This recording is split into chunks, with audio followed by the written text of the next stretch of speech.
نام الحسن صاحب یہ پاکستان کی نہیں، یہ پوری دنیا کے امیر تھے۔ کہاں کے امیر تھے؟ تبلیغ کے تیسرے نمبر پر پہلا امیر مولانا الیاس رحمۃ اللہ علیہ تقریباً 20 سال، پھر مولانا یوسف رحمہ اللہ، آخر میں حضرت جی 25 سال کم و بیش انعام الحسن صاحب۔ اس کا اتنا پیارا ملفوظ ہے، اتنا پیارا، اتنا کہ دل پر لکھنے کے قابل ہے، کاغذ پر نہیں ہے۔ دنیا کے پریشانیوں آخرت کی دائمی مصیبتوں سے بچنے کا ایک ہی راستہ ہے، زیادہ راستے نہیں ہے کہ یہ نہیں ہے اس راستے سے بھی نکل جاؤ، اس سے نہیں ہے، باقی سارے راستے بنے۔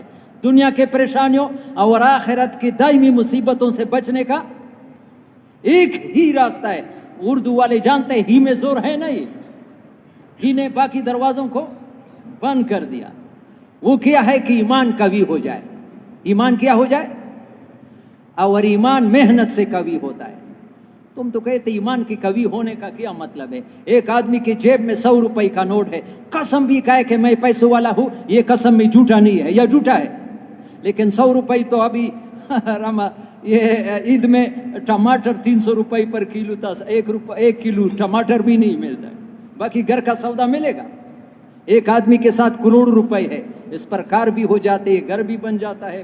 ایک کے ساتھ 100 ارب ہے، صحابہ کا اربوں کا ایمان تھا، ہمارا 100 روپے کا ایمان ہے۔ ایمان ہے، جھوٹے نہیں ہے، لیکن